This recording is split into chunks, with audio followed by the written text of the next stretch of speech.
Hello and welcome to episode 134 of the Ego Chall Podcast. My name is Preston Byers, and as always, I'm joined by my co-host Justin Binkowski. And on today's episode, we finally have some news about the 2025 Call of Duty League season. We got an announcement this past week about the schedule and the format for how this next season is going to go in the CDL. We also had some news about Clayster's future and what he will be doing in his post-retirement phase. And I'm sure we'll talk about some other stuff, roster mania, all that good stuff, as we get toward the beginning of the new CDL season. But before we get to any of that, how are you doing, Bink? I'm doing all right. Like you said, got some decent amount of news since the last time we've been live. So we've got a bunch of stuff to talk about. I'm ready to jump right in. So last week, November 12th, the CDL announced their 2025 season schedule and format. There will be four majors for this upcoming season, starting with the online qualifiers for the first major, which start on December 6th. And then the first major will be at the very end of January, going into the beginning of February. And then there will be three more majors after that. And then obviously there will be champs, although they didn't really give too much details, obviously, as the later they go in the season, they don't really talk about a lot. So we do know the locations, though, of the first three majors. The first major will be in Madrid, Spain. And it will be hosted by the Toronto Ultra, who own Mad Lions, which is a European. They're an LEC team, right? Or maybe Yes. and so they have kind of a foothold in Spain. Obviously, I think a lot of people will be excited to see Heretics and how the crowd responds to them, considering they are an all Spanish team. But the second major will be hosted by Optic in Dallas. The third major will be hosted by the aforementioned Heretics in Fort Lauderdale, which is near Miami, and then the fourth major will be in May, but the actual details for when and where have not been confirmed. On the graphic, it says land tournament details coming soon, so we'll find out exactly where that fourth major will be, which will be the final major of the 2025 season. Just on that note, on these we have the online qualifiers, we have the minor tournaments, we have majors. Just kind of a general sense, what do you make of this format for the 2025 season, Bink? Yeah, I feel like the minor tournament it's just gonna be like single elimination, one weekend online tournament sort of deal, and it feels like it might bring back a little bit of those vibes of the 2Ks, 5Ks. Obviously, it's gonna be a lot fewer teams than some of those 2Ks and 5Ks where there were like Yeah. thousands of teams, and Optic was playing against just a bunch of jimmies and winning 250 to nothing in hardpoint, and it was a waste of time really at the end of the day for some of those early rounds. But now it's like it feels like it's just gonna be 12 teams online, single elim over one weekend, and get some extra cash and CDL points. So it'll be interesting to see how that plays out. I thought it was interesting in the announcement that we did get confirmation that Champs is going to be in Toronto and hosted by Toronto. So Toronto is technically hosting two events this year. Based on the early reports we had earlier this year, some of the reports suggested the first major was going to be in Barcelona, but it's going to be in Madrid instead. And some of those reports suggested the fourth major is going to be in Chicago.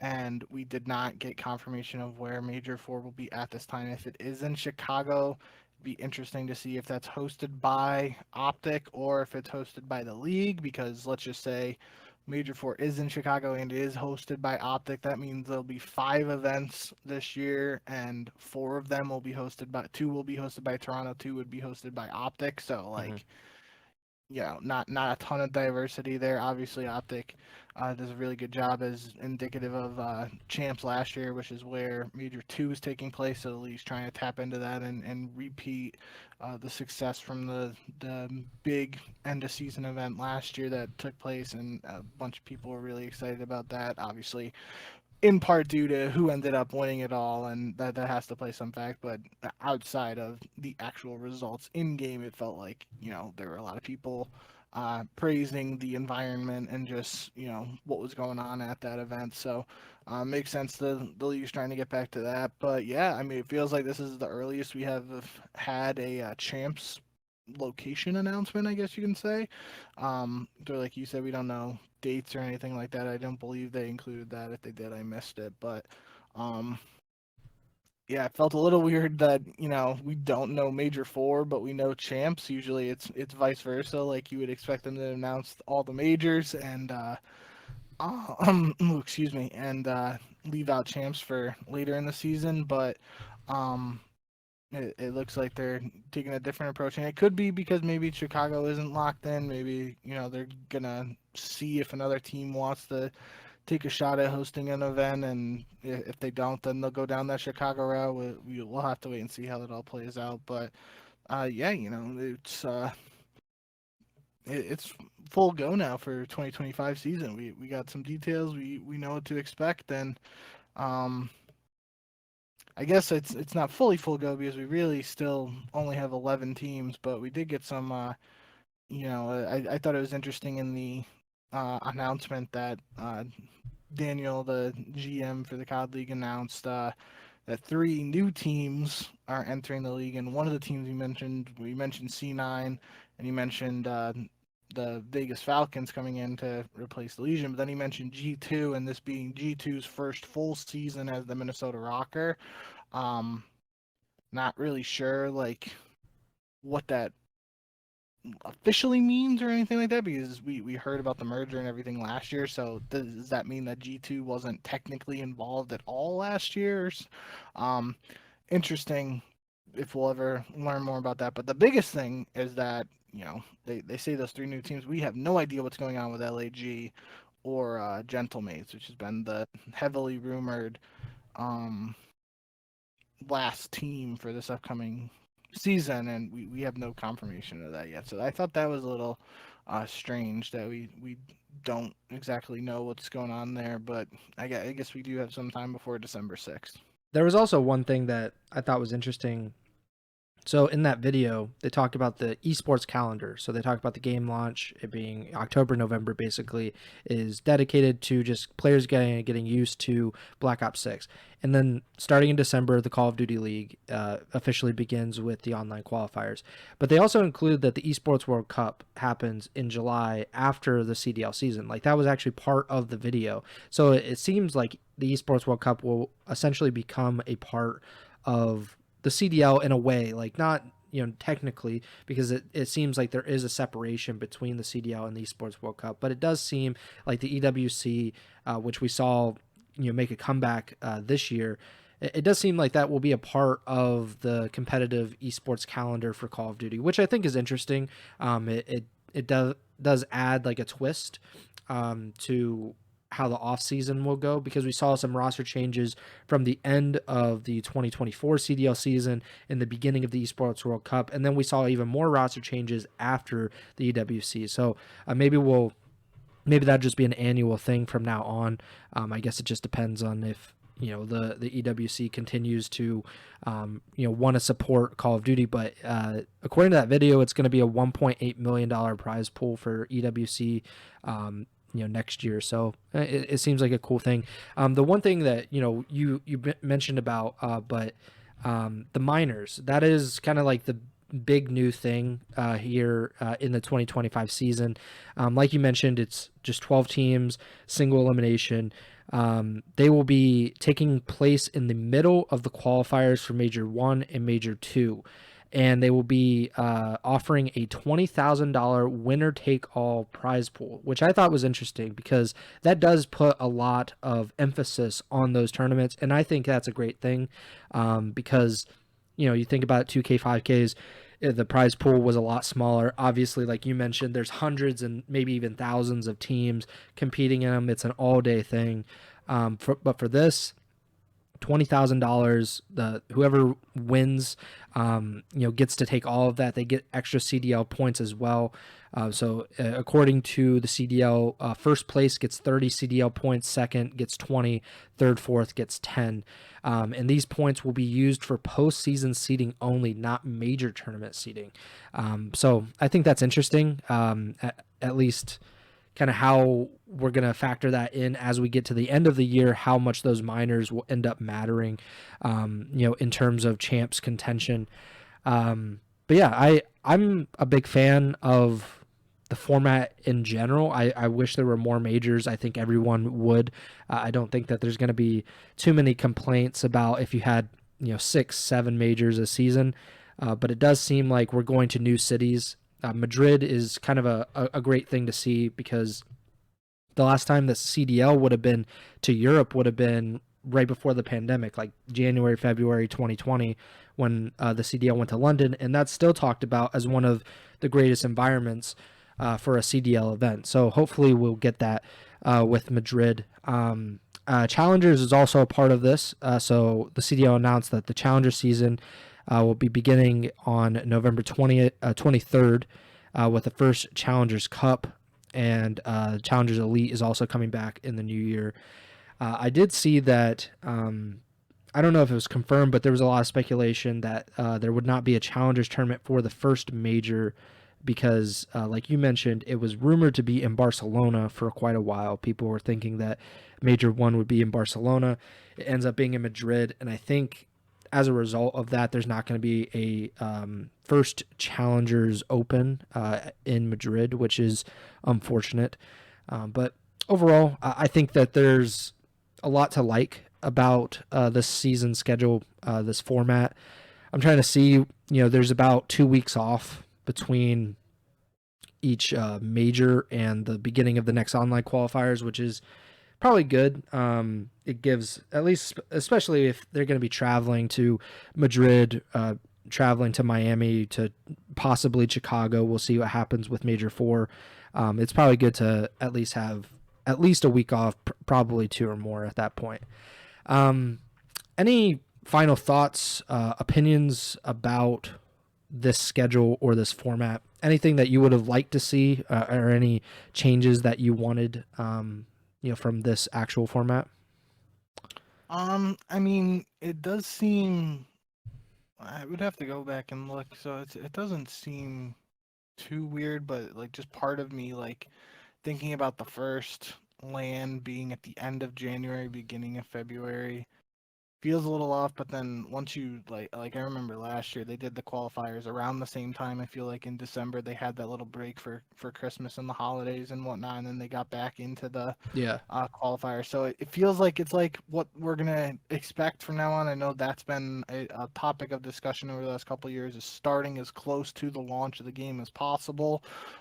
Feels like maybe these the minor tournaments could have been used as a way to bridge that gap a little bit more instead of Yeah. like waiting until during the qualifiers to have the first one. Like they could have technically had one, like let's just say this upcoming weekend before Thanksgiving they could have had the Yeah. first one. I will say some of like although I haven't watched a ton of the gameplay from them, there some of the people in the community, like Zuma in the flank. I think his name is Kason. I don't Yeah. exactly know how to say it, but the phase guy. Some of the community members have stepped up and hosted their own tournaments and stuff, and they actually are allowing the CDL teams to play in them, at least at the Kason event. It was just Phase, Optic, Cloud9, and LA Thieves, but they were actually playing as their full 4-man teams, whereas in previous years it's been similar to what the Flank has done, where like the CDL allegedly didn't allow full teams to play in preseason Yeah. It's like tournaments 2-2. together.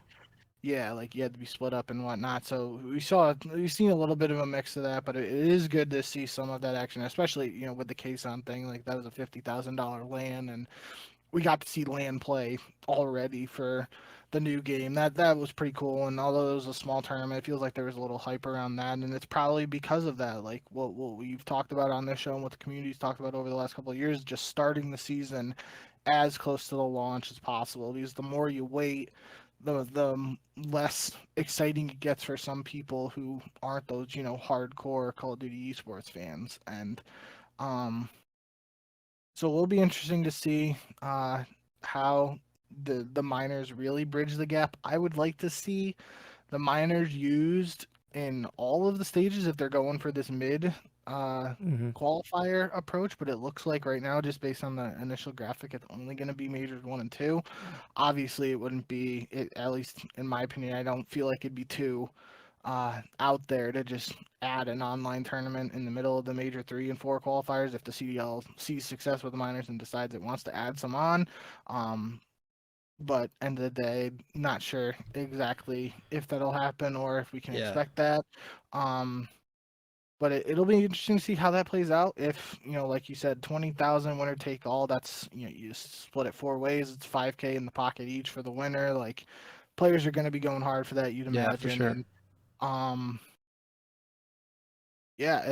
this could just be the beginning of, who knows, maybe we take this minor system and it expands even further in the following year and we just get more tournaments and it helps bridge that gap a little bit more to the first LAN in future seasons. But for now, yeah, I mean, we got a pretty decent announcement. One other aspect of the announcement video we kind of just glossed over and didn't mention was Miles Ross was making the announcements, and I feel like that was like sort of the sentiment that we talked about on one of the shows a couple weeks ago or months ago at this point. Don't even remember how long ago it was, but he lost his full-time position with the Microsoft Activision merger, and a lot of people were speculating it wasn't going to be the end of his time in Call of Duty. And with his appearance in this announcement video, it seems like, logically the CDL made a move that a lot of the community would agree with, and signed him to some type of contract to get him on the broadcast for this season and hopefully many seasons to come, as long as the CDL is around, because I think the dude's hilarious and does a great job on the broadcast. So good to see him involved in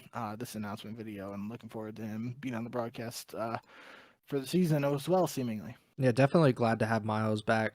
And one thing that I was thinking about when you're talking about the minors and how there isn't a minor, at least at this point, maybe at later on the CDL decides to announce it, but tentatively it looks like there's not going to be a minor tournament for before Major 3 or before Major 4.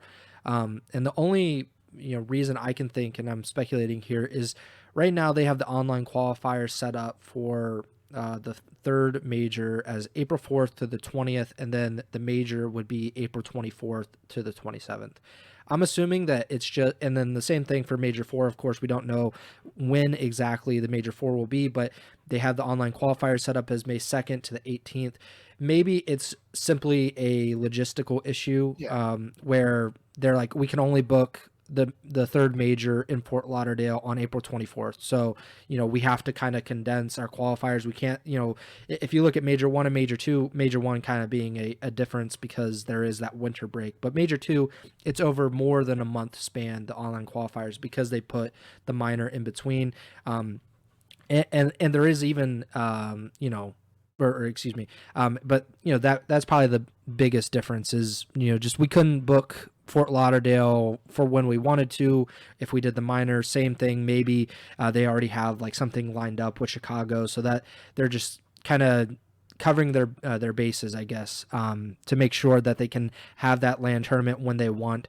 But if it ends up being in Burbank, then or something like that, where it's like Esports Stadium and it really didn't matter all that much, they should just add a minor for Major 4, which would even make it more interesting, because that would obviously be one of your biggest opportunities to earn CDL points, obviously other than the major. But yeah, the more I look at this format and this schedule, the more I like it. Of course, like you mentioned, I would like if we did have a kickoff minor tournament, something like the first few weekends of Black Ops 6's release. And I've said this before, I think if you're going to be serious about competitive Call of Duty and it fitting into just Call of Duty's overall mission, I guess, then the pros should be getting the game weeks before, and we could have a tournament the week or the weekend that COD is released, or the weekend after, or something where you have a big event where those guys can kind of show what they have. And maybe you don't want to give CDL points necessarily for that kickoff event, but you could still put $20,000 on the line and it still be an online tournament. You don't have to, book at a venue or anything. I think that would be something where people could get hyped up about a $20,000 tournament the first time you see these rosters in action. And then you probably get some roster changes actually after that, just because teams would be like, oh, this team sucks. Let's change something. But I mean, you don't even have to do a $20,000 tournament, and it could be a very small tournament, Yeah, but like it could be a crazy 2K tournament basically.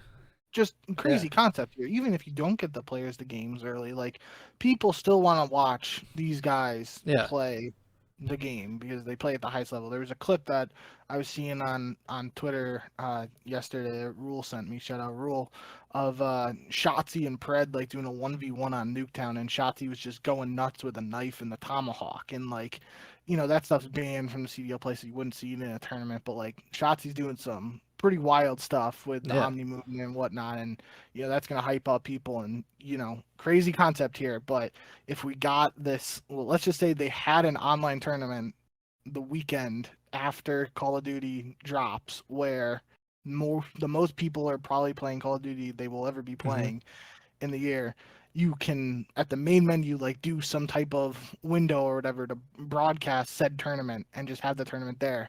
And there are people on Call of Duty that launch weekend. They might not want to be watching Call of Duty because they want to play the game, but I feel like there's a better chance of them finding that tournament if it's like actually there available in some type of menu or whatnot than, you know, just not having it there, and, Yeah. and not having a tournament on that launch weekend and capitalizing on what I would have to believe is the period where the most people are playing Call of Duty. It might be close with, I mean, it's not as big of a deal now, but obviously in previous years you had the whole Christmas noob things where younger kids were getting the game for Christmas and Mm. the holidays, and that time period might rival the actual launch, but I feel like it's pretty safe to to feel that the biggest player numbers come at launch, and then obviously you have your season launches and stuff. Yeah. There's probably little spikes there where players return to see the new stuff added in the new seasons and whatnot, and just like it doesn't have to be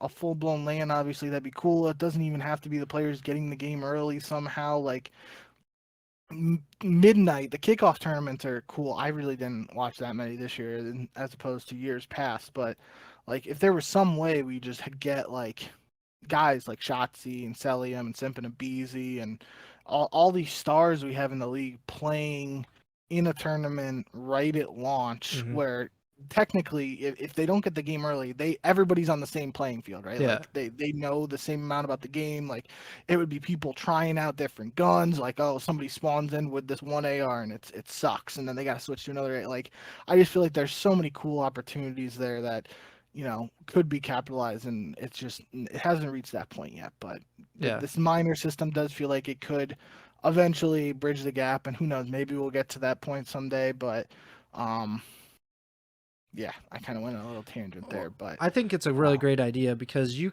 can extend the minor system.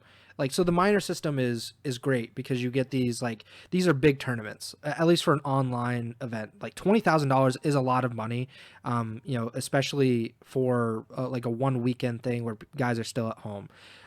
And it breaks up the monotony of these qualifiers, which we've talked about in the past, like where you have 4 or 5 weeks of qualifiers, especially like early in the season where you're not talking more about standings as you are later in the season. It can just be like, okay, like I get it. Optic is playing the Gorillas. Like we kind of know what's going to happen here. There's really not much reason to watch. But if you have like 2 weeks of qualifiers, and those 2 weeks of qualifiers go into the minor seeding, which it does for this. I think I read that the minor tournaments. Yeah, so these tournaments will be seeded by CDL standings at specific points in the season. So let's say you lose those first 2 weeks of qualifiers, you go like 0-3 in those 2 weeks, and then your seeding essentially gets worse as you get into the minor. You're now ninth in seeding, and you have to play a much harder opponent than if you had gone 1-2. You might have been sixth or something, and I think that just helps. Kind of move the season along a lot better than it has been in years past. But you can extend this kind of stuff. That's why I don't think lands necessarily are the most important. Like, well, if we had 7 lands and like so we had no minors, like I would rather have like maybe I would prefer more lands. I'm gonna say that, but you yeah, don't need like 12 lands necessarily and say like, well, everything else is like just based on those land tournaments. What I'm saying is if you break it up with online stuff, special stuff, kickoff events. You kind of mentioned there were 1v1 stuff happening with teammates. If they just put like say $1,000 on the line and they just like, we have 48 CDL players and all 48 are going to play in a 1v1 tournament, and there's $1,000 on the line, and it's for kind of fun, but those guys are going to be competitive about it. You could do 2v2 tournaments. You don't necessarily need to be with a teammate, but you can be. And then you have S&D tournaments. S&D tournaments are like the lifeblood of competitive Call of Duty in a lot of ways. And of course, it hasn't been much of a thing these past few years because Warzone has kind of taken over a lot of what S&D tournaments used to be.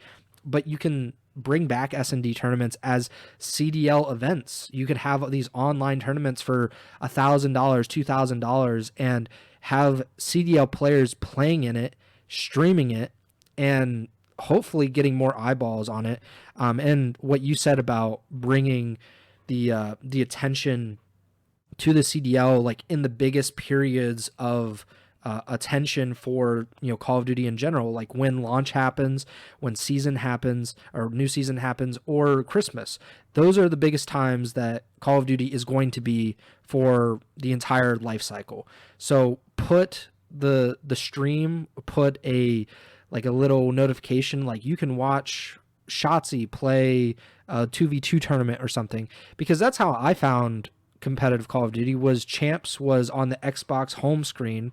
The first Champs, the 2013 event, it was on you could just watch it on Xbox. You didn't need to really even get the game. It was just on like the Xbox home screen. You clicked on it and it took you to a live stream where you could watch Champs.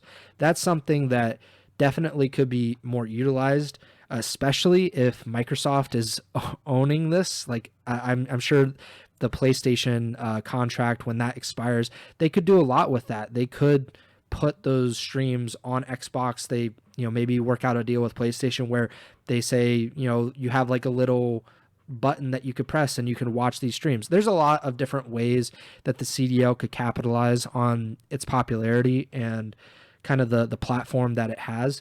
But I think this is the right step. I'll just say that. Like, it's not a perfect format by any means, and I don't even know what necessarily a perfect format would look like, because what is perfect for me or perfect for you is not perfect for the players, is not perfect for the CDL and like what they're trying to accomplish like financially and everything. But like, I think this is definitely a better format than what we've had in the past, where it feels very boring until you get to these majors, and then there's so much excitement, and then it's another kind of lull. So I'm a fan. I think Daniel and his crew did a good job with this. But if you would like to set up a meeting with me and you, and we can give 1,000 ideas on what we think could happen in the future, I think we could offer a lot. I'll just say that. Trying to get us some consulting jobs. But yeah, I think this is good. But we will have to see what happens with Major 4. I think that'll be a big thing. If it's in Chicago, I'll be really psyched up about that, to be honest, because we haven't had I don't even know when the last Call of Duty event, like major Call of Duty event, would have been. Like, the only one I can remember, is UMG Chicago, and that was like 13 years ago, like, or something close to that. So that would be big. Hopefully it is not in Burbank or in Columbus or wherever they stick it. But happy to see this stuff kind of come out. Roster Mania stuff. So we have some confirmation about some of the rosters, some of the coaching staffs that are happening, some movement in terms of coaches. So this was on October 31st. Obviously, it's like a lifetime ago now because we've been off for the last few weeks. But Vancouver, the Surge announced their roster: Abuza, 04, Hixie, and Nasty. Any thoughts on that roster in particular? Obviously, some of those guys coming back to the CDL. Excited for Hixie, especially. Obviously he had that big high of the Toronto Ultra, major win, but didn't really get a ton of opportunities after that. And obviously, those other guys have been in the CDL off and on for the last year or two. Yeah, it feels like that's the main element of this roster that sticks out is Hixie returning to CDL, getting another opportunity. Feels like this is a big chance for him. Obviously, it is since he was in Challengers and coming back to the CDL. But it's really his opportunity to prove that he belongs and show that winning that first event with Toronto, getting champs finals with Toronto, he was a key contributor to it and showing that he belongs and deserves to stick in the CDL and not just be like another like he's back in the CDL now and he'll be back in Challengers next year if this Vancouver team stinks, something like that. So, um, for me, like it's just really a question of who's gonna step up and be the superstar on this team. And obviously, it Mhm. feels like the easy answer is Abuza. Yeah. He really started to perform better as the season went on last year. Obviously, it was his rookie year. He started the season out on a sub, and once he fully transitioned to that main AR role that we heard about him dominating challengers with in the years prior, it really feels like he just went on a skyward trajectory there and just started playing really well. So feels like some extra pressure will be on him to continue to play that and continue to improve at the same time. And just if this team's gonna be successful, he's gonna have to just pop off. It feels like, but at the same time, it's just a lot of these guys like Nasty Hicksy are known for doing the dirty work on other teams, and even 04 to some extent last year. Like he had some moments where he went on some streaks and stuff. Um, but it felt like just this is going to be a team that's relying a lot on teamwork and how they work together on the map, and as opposed to some of these other teams in previous years where it's like you got that one superstar who goes off, he goes off, you got a chance to win. If he doesn't, you're just losing. So it will be interesting to see how this works out for the Surge. I definitely think pressure will be on Abuza and 04 to some extent, as the holdovers from last year to really step up and perform very well if this team wants to be successful. And yeah, we'll keep an eye on Hicksy to see if he's able to prove that he belongs in the league going forward. I thought it's interesting. Like, obviously, we had kind of figured this out based on the rumors, but Hook and Brezzy now not a part of this roster, and they neither one have been picked up as far as I've known. I have seen, although Hook has been getting a lot of buzz for how he's Yep. kind of played online. So we'll see. Like, he's one of the most interesting players I think in probably Call of Duty history, with just like how things have gone over the last 4 years. Like, 4 years ago he was a Call of Duty League champion, and since then it's just been kind of he hasn't been able to stick somewhere where it is felt like solid. I think Optic at one point it felt good, and then they finished the season on such a low that I think it was just kind of destined to kind of fall apart for him. Seattle was up and down last year, so it's hard to place blame any particular place, and obviously they had the Illy situation, so like that's a just a weird place to be in general. But I think he's going to get another chance. I think the potential or the idea of Hook is really really good, and Brezzy, we'll see what happens. I'm happy that he at least got his opportunity last year, because to for Vegas to come and go and literally not Vegas, Paris to come and go and not give him a shot, like even one match, felt weird. And then obviously he didn't play in the CDL at least for 4 years. So glad to see that he got his opportunity. Maybe he will be back at some point. Minnesota, so they had the G2 red involved in their logo now. In their roster announced a few weeks ago will be Geo, Estriel, Nero, and Paul X. This is just an interesting team. I'm not exactly sure what to make of it because Paul has been kind of in and out of the CDL a few times. Estriel had like a pretty good year, I think. Who was it? Was one of the LAG guys said that he should be Rookie of the Year, and Abuza took a lot of offense to that, I believe. Nero, I thought, played really well last year. Geo comes in as a rookie mid-season, and I think he was a bright spot for Vegas despite their trending downward toward the end of the year. What do you make of this roster now that it is official? Yeah, I mean, I feel like this team has the potential to be a last place team in the league, but at the same time, it also has the potential to be a fifth through eighth place team. I really like Geo and Nero. I think that's just an explosive duo for an AR and a sub. Like they both have pop off potential from what we've seen from them so far. I feel like I think JCap was on the Breaking Point podcast saying like he thinks I forget exactly what it said, He but called him JCap selfish, I believe. JCap commented on Geo's playstyle, and I think it was Hydra at that case on land saying like he's like an easy kill, or he just gets like useless kills or something like that. But um, regardless, I feel like we didn't get Geo for a full year. I really felt like watching him play, like he was making some stuff happen for Vegas, but I can see how you can argue that maybe like some of the kills he was dropping numbers and Vegas was still losing, so Yeah, could be a play style thing. But I feel like he gets on Minnesota. I believe Looney is still going to be the coach of this Minnesota team. If that's the believe case, so. we've talked about him at length on the podcast over the years when he was playing and when he was coaching. He's just a really good COD mind. He could be the type of person that kind of like teaches Geo some of these more fundamentals, and if he's able to continue to develop while still showing that just supreme gunny that we really saw towards the end of last year, he can be a really good player. I feel like we'll just have to wait and see. But I do I like Nero and I like Geo. Just two guys that we don't know what the number is for this year. Obviously, I'm gonna say like you could expect them to drop 40 kills, but who knows? Maybe this is a game where like 20 kills is a lot or 30 kills is a lot. But it feels like both those guys have the potential to be at the top of the leaderboard for kills at the end of a game if they play well. So. This is, like I said, a team that could go either way, really be either middle of the pack or missing out on champs. But if they get their teamwork down and figure some stuff out early on, I do think they have some potential. Yeah, I think you're right in that the floor I would say is really low just because it's so unknown like what some of these guys are as like terms of finished products.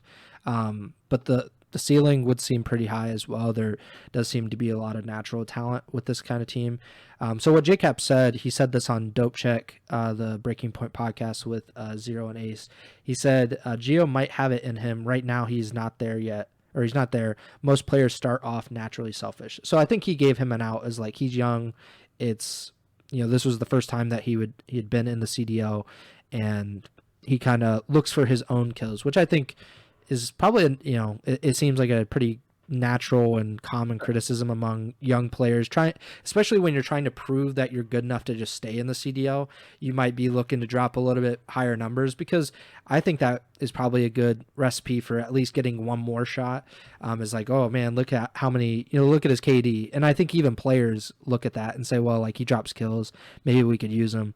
So hopefully and he's really young, so I think there's always the chance that he'll develop into a better, more well-rounded player, just like a lot of players do. So that's an interesting roster. In terms of a coaching staff now, Cloud9, which made a pretty big change in the off season. Obviously Hydra goes out, but their coaching staff will look a little bit different this year as well. Tupac, excuse me, who was with FaZe for the last 3 seasons, I believe. He came in like mid-season with FaZe as like an S&D coach, kind of teaching them how to play after they were on like a really bad losing streak. So he was released from FaZe at the beginning of the offseason, and he and Chitsaz, I believe is how you say it. I don't completely know, but I'm pretty sure he was on LAG's coaching staff last year. They're both joining Cloud9 New York's coaching staff this season. Obviously, we don't know much about Chitsaz, even though I think LAG did perform pretty well compared to what people thought about them coming into this season. And obviously, we think pretty highly of Tupac and his impact, or what seemed like to be his impact with FaZe and their S&D. So what do you make of these guys joining Cloud9's coaching staff? Yeah, I mean, it shows a willingness for Cloud9 to spend on not only a roster but to expand its coaching staff in its first like actual full season in the CDL. So that's a good sign in my eyes. But for Tupac in particular, we talked about it when the Cloud9 roster was confirmed, whichever episode that was. But like Attach mentioned, I forget what it was now, but I know I mentioned it in the episode. Like some stretch of time that spanned multiple lands last year, where the Vegas Legion team that Attach was on just didn't win a search and destroy on land. Yeah. And we both said, like, that's just, you don't expect that for a team that Attaches on. You get in a team now with Attach. Kremp has shown some potential in search last year with the LA Thieves. You got a guy like Accuracy, the Iceman, coaching you. Felt like that was, a safe bet just for that. The new squad plus Accuracy to improve on search and destroy, what we saw at least from Attach's team last year.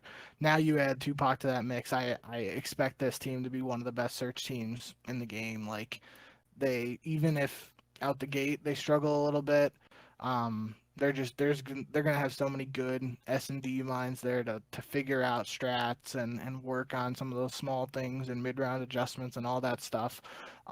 That really, if they struggle in search over the course of the season, I would be extremely surprised, and it wouldn't make a ton of sense to me. So I feel like they have the tools here now to be a really strong search team, and that should, for we talked now a little bit with these rosters being formed, like it basically feeling like it, as opposed to a 4-team league. And last year, it's more of a 3-team league right now, with the super teams being Optic, Phase, and LA Thieves. But Cloud9, like, if they're gonna compete with those teams, it feels like the clear way they're gonna want to do it is, be competitive in the respawns and then try and make some stuff happen in the search. So will be interesting to see how it all works out. But I'm excited for Tupac to get another opportunity in the CDL, and I think C9's doing a good thing here, giving the team the tools to be successful in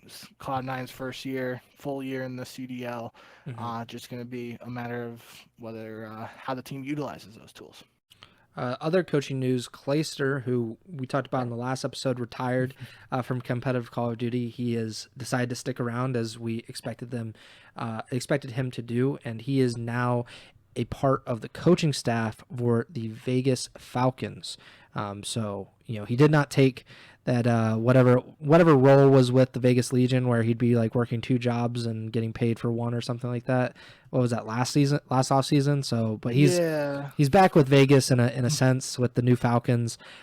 He will be part of the coaching staff. I think Lou T is their head coach, and he has been for like a little bit now. So, I'm glad, obviously, that Clay is just like being around the CDL and being a part of the competitive scene. I think we thought maybe it could have been a media role or being like an analyst on the desk or something, but this seems like a pretty natural extension. He's a very competitive person. I think this kind of replaces some of that competitiveness that you lose as a player, but he can still be part of a team, still contribute to winning. So really interesting move. What do you think about it? Yeah, I felt like my breakdown last time we were talking about Clay was, it felt like the analyst desk or being on the broadcast was the most natural move for him, and I felt like that's where he was going to go.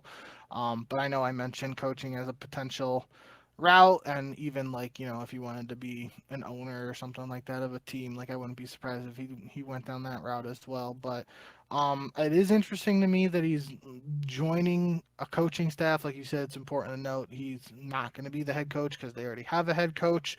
Um,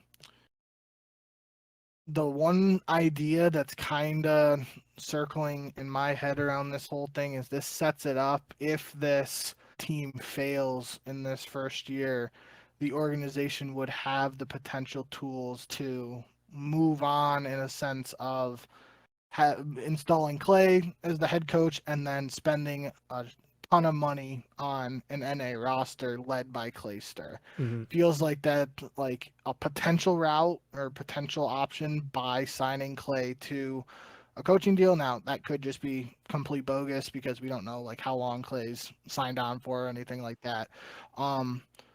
But aside from speculating like that, I think this move makes a ton of sense for that Vegas Legion team and those players. We got 4 guys entering the CDL who haven't really, outside of that Esports World Cup at the end of last year, they haven't really experience playing at this level, playing against these players. So who better to bring in than somebody like Clay, who has potentially the most experience in the scene in dealing with that. He can be a great teacher for these guys.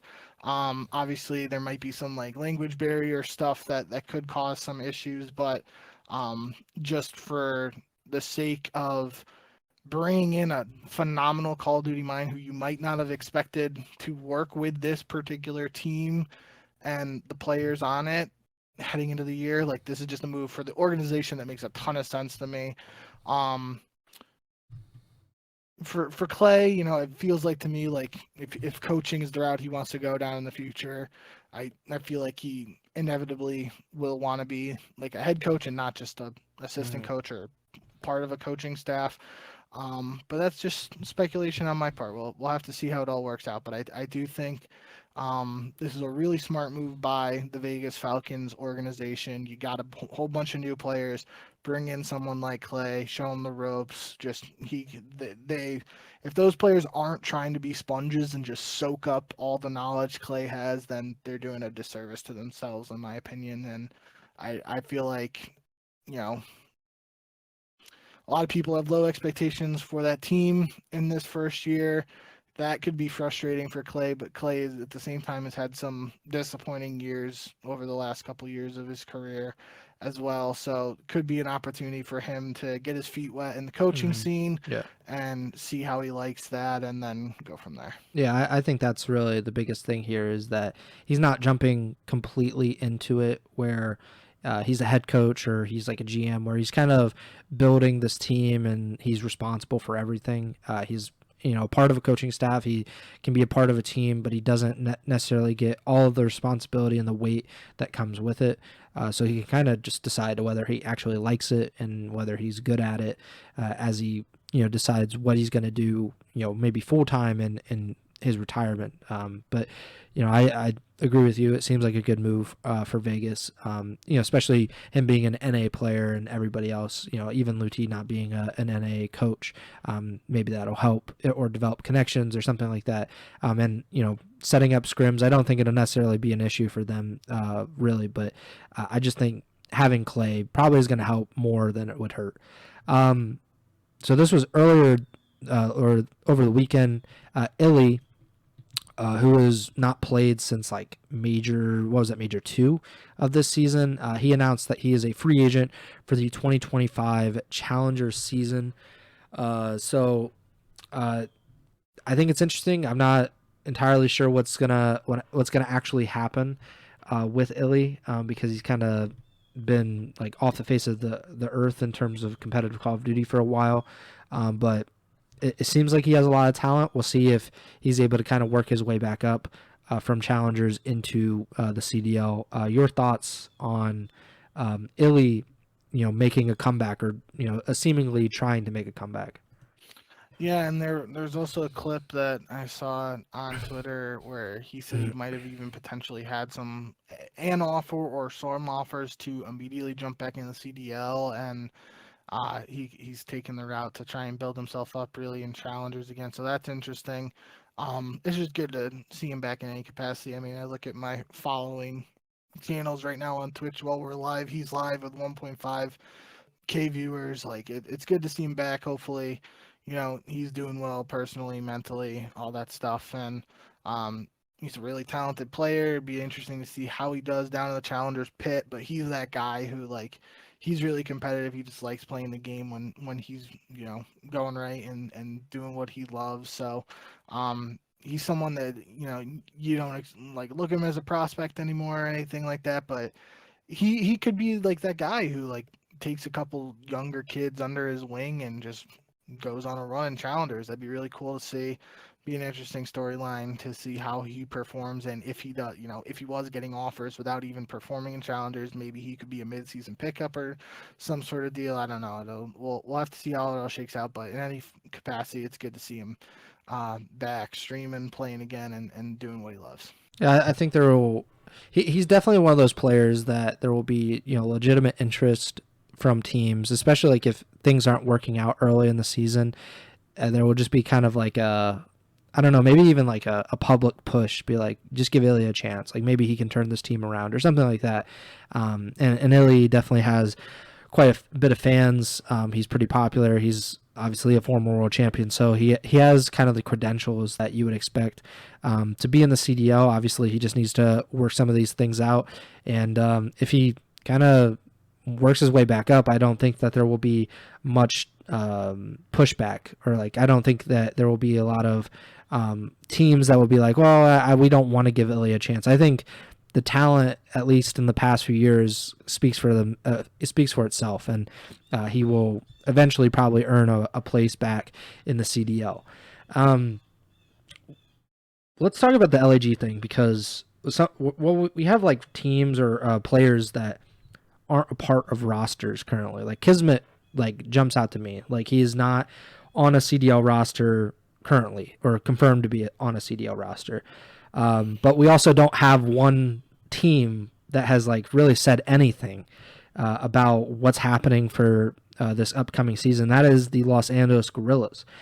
We had assumed, or there had been reports, that Gentlemates, which is Gotaga's organization, would be replacing LAG as part of the CDL this season. LAG, very notably, has been kind of in turmoil for the last year and a half, I think is about the timeline, because they went through this entire past season kind of up in the air because they had layoffs, I believe, in 2023, and they had Arcides and Spart at the time, I believe, on 3-year contracts. They had signed them to 3-year deals before that season. Mid-season, layoffs happen, and there's a lot of questions about the viability of LAG and the parent organization, the Guard, which is just it's just a complete mess. And it has really seemed like it's remained a complete mess. LAG was the only team, only CDL team not to compete in the Esports World Cup this year, which is unfair to those players, in my opinion, even though some of the players ended up being on different teams, like Diamond Con, for example. But we haven't heard anything. You put in the notes that LAG haven't tweeted since, or posted on X, since July 23rd. It is November 18th. We are going on 4 months since the Gorillas have tweeted anything. Why do you think this is not happening? What do you think is going to happen? Because we do have players that are not part of CDL rosters that probably do deserve to be on a CDL roster. But if I was a potential CDL player, I don't know if I would sign a contract with the Gorillas, because I don't know how much that would even be worth. Like, because this team is not, it seems like it's just like a paper organization at this point. There's nothing that we've heard good about it for the last year and a half. And who knows if they'll be around by the beginning of the season in December, like, or if they're going to go to the lands, So what do you think about all of this, and why we haven't heard anything about Gentlemates potentially joining the CDL? That's the biggest question for me, because all the reports, there were multiple reports over this offseason that several organizations were interested in the LAG spot. And we heard names like Fnatic, Team Liquid, I think Space Station Gaming. Mm-hmm. I feel like I'm forgetting some, but there were a bunch of teams we heard were interested in. I mean, we even heard the Carolina spot might be up for grabs. Yeah. And then a lot of reports seem to suggest that Gentlemates were the winners for a quote-unquote bidding war, or however the process went down, and they're going to have a roster of Skies, Kismet, Priesta, and Lins. And we've talked about that roster. It's really like just minus Hydra plus Lins from the New York Subliners team that won champs 2 years ago now. Feels like that would be a good roster for Gentlemates to have, and it's an inaugural CDL season, especially someone like Lins being like a French player with the Gotaga connection, like trying to build the fan base there with the team and whatnot. But we just had I just don't understand what is going on. Is it something like legal with the actual acquisition of the CDL spot, or the transfer between the organizations or whatnot, I just feel there hasn't even been reports like since we've had those reports of Gentlemates getting the spot and having this reported roster, there haven't been any reports that I've seen at least of what could potentially be the holdup or the reason for us like not crossing and getting to that final point of where we have this new team with this roster that we've heard about. Um, so that's kind of concerning to me at this point. I feel like something has to happen here soon before the qualifiers start on December 6th. And at the end of the day, if it's just Gentlemates has been sitting on the announcement and maybe like they have some big announcement social media campaign planned, then that's why the CDL didn't even mention them Yeah, as a that's new the team in thing. their announcement. Like, it's really weird, and we've had some weird stuff happen with roster media and off season stuff before. And I'm looking at the Paris Legion like a couple years ago, like they didn't announce a team until almost like December. I think it was like close to New Year's before we actually like had one of Paris's roster announcements one year. So we've seen our fair share of mysterious and questionable off-season announcements and whatnot. So, um, yeah, I really don't have an answer for what potentially could be the holdup other than maybe like some legal stuff or like the deal is just done and they're just waiting on an announcement. But I feel like if the deal was done and like, all the paperwork was signed and whatnot, like the CDL would have leaked it in that announcement and would have like announced them as a new team and said we're glad to have them. But the fact they weren't involved in that has me at least slightly concerned as opposed to not being concerned at all several weeks ago. So, yeah, going to be a very interesting development. I mean, the worst case scenario would be like for some reason there's just no LAG/slash Gentlemates team and we only have 11 teams.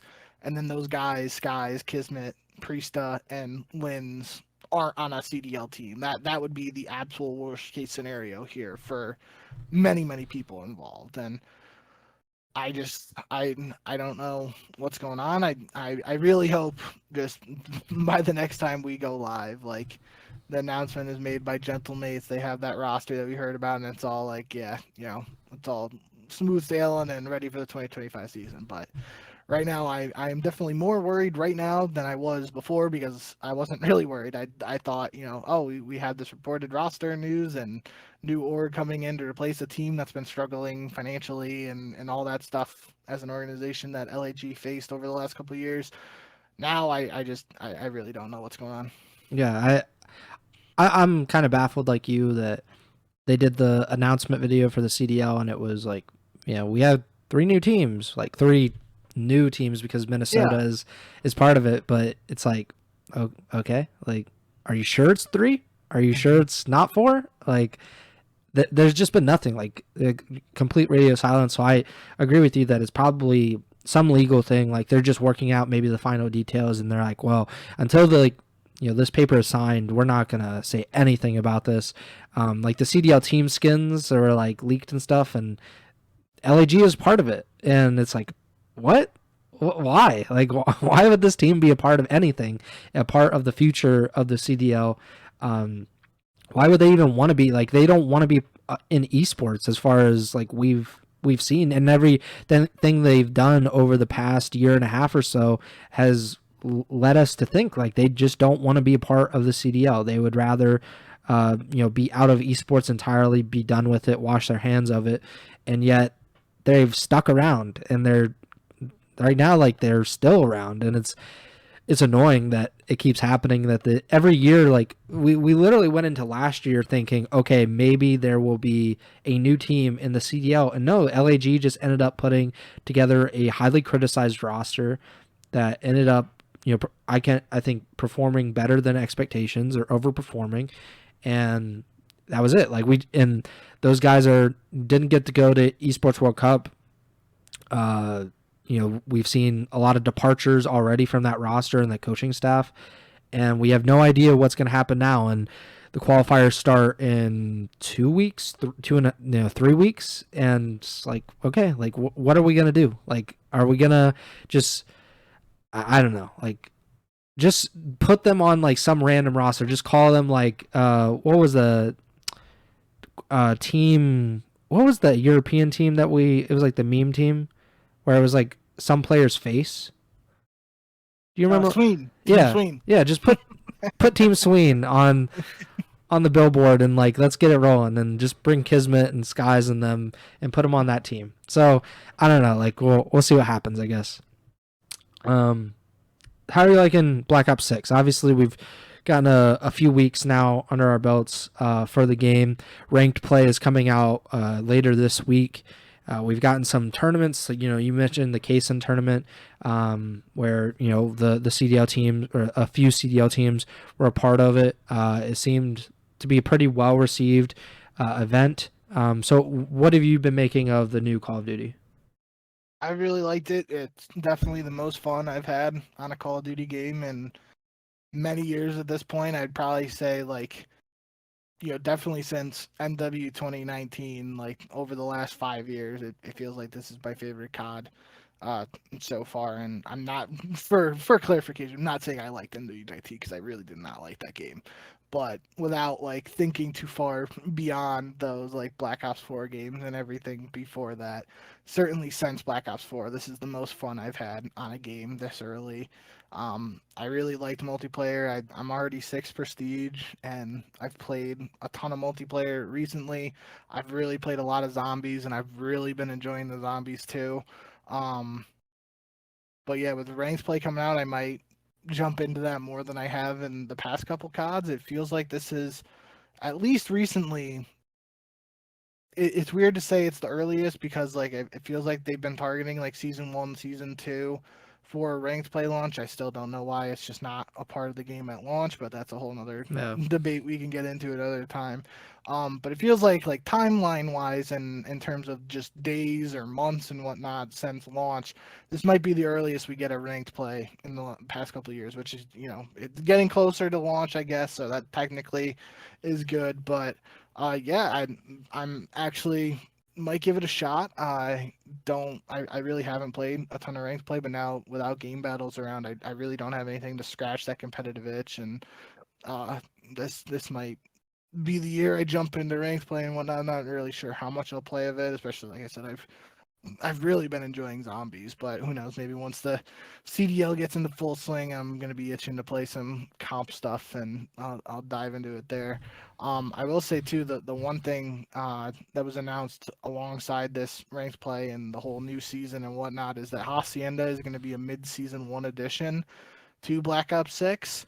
Um, I think it's interesting because obviously Hacienda was in Black Ops 4, which is a 5v5 game. So Mm-hmm. it'll be, we'll have to see how it plays in 4v4. But I feel like, especially some of the maps in this game at launch, like Hacienda is just immediately and noticeably better than some of the other options. And if it's instantly added to the CDL and competitive map pool, I wouldn't be surprised at all. So that'd be pretty exciting for me. I like that map. Um, but again, the not being a 5v5 game and being 4v4, the last time we saw Hacienda comp was literally 2 extra players on the map. So that'll be interesting to see how that affects how the map plays in this game. But end of the day, I think that could be a very exciting addition to the map pool if it comes in. Yeah, I've seen a lot of complaints that the 3 lane maps are not really 3 lane maps in a lot Yeah. of ways, and I think Hacienda is probably like the clearest example of like an actual 3 lane map. Like obviously you have those hallways which can be a little tricky, but like Yeah. it's pretty straightforward, and I think maybe I don't know exactly if this game is faster than Black Ops 4, so maybe that could make up some of the difference of having too few people on the map, but we'll see. I think just in general, just bring back all of the good maps that we've had in the past, and then we can try it out. Like we can see which ones work and which ones don't, and decide for ourselves. But I guess we'll see. Any other stuff that you wanted to talk about? We're right about an hour or a little bit over, I think, right now. So, anything else? No, I think the only other thing I did see some people tweeting out stuff on the Breaking Point Fantasy League for Call of Duty, and it looked kind of cool the way um, some of the I saw like a lot of tweets of like 4 team leagues and like drafting every player. I don't know how much I like that, just because, then there's no like really picking up players or, that sort of thing, which you would do in uh, fantasy football or fantasy baseball. But it got me thinking we might have to do an Ego Chow league, and if we set it up right and maybe we do like an episode of us drafting and whatnot, that could be fun. So if anybody's looking for some fantasy COD stuff, I haven't looked too much into the Breaking Point um, fantasy, but obviously Breaking Point's a great resource and site for competitive COD stuff. And if you're a fantasy football player or just like fantasy sports, whatever the sport might be, and you like Call of Duty esports too, might be something to check out. So yeah, shout out Breaking Point, and maybe that's something we'll be able to do here and before the season gets started. Yeah, we did it a few years ago. Well, it was probably like 3 years ago now, but it wasn't Breaking Point. Yeah, I forget what site we were using, it's but like Draft Buff or something. yeah, something like that. And I thought it was fun. Like, there's some frustrations because the how many roster changes there can be in a CDL season versus like, if you do a fantasy football league, you're expecting your quarterback to be on the roster for the entire season, or at least on a roster for the entire season, and that's not always the case with a competitive COD. So we'll see how things go with that, and I think that should be fun. Make sure to subscribe, like, follow the podcast feed wherever you're listening or watching on Apple Podcasts, Spotify, YouTube, Amazon Music. Follow us on Twitter at jbink with 2Ks at Pres Byers, and podcast stars at Ego Chall Podcast. I'm not exactly sure when the next show will be, but we have qualifiers starting on December 6th. So that's a few weeks away. So definitely before then. And we would do what we usually do if you're listening for the first time, or you haven't really listened to a ton of the shows that we did do during the season. We always do predictions for every CDL match during the season, and kind of tally it up. I believe I won this year, right? Yeah, It was close. Like we are actually decently good it at came down to the final match. yeah, like we I could have picked Optic with you and taken yeah. the tie, but I said screw that. But like we're actually pretty good at the pick'em. I think we did better than all of the analysts on the desk this year, just by a little bit. Like obviously they did pretty well, but I think like 70% plus win percentage. Hopefully it'll be even better this year. Granted, we might only have 11 teams depending on what the Gorillas do, but we'll see how that goes. But yeah, that does it for me. Bank, take it away. Yeah, thank you guys as always for all the support. Like Preston said, we're getting finally back in the swing of things with the season, and that means we're going to be getting back in the swing of more consistent uploads and whatnot for the podcast ourselves as the season comes. And so, yeah, we hit 150 subscribers on the YouTube channel too, so thank you guys for that. I'd love to see that number keep going up, but happy with who we've got supporting us so far, and thank you guys for everything along the way. It really does mean a lot. And yeah, I mean, it's getting that time. Can't wait for the CDL season to start and break it all down for you guys. And you'll most likely next time we're talking, we'll be actually talking about some COD games that are coming up at least. So yeah, stay tuned for all of that, and can't wait to bring you everything we got to think about for the upcoming season. So yeah, thanks as always, and remember to send the chow.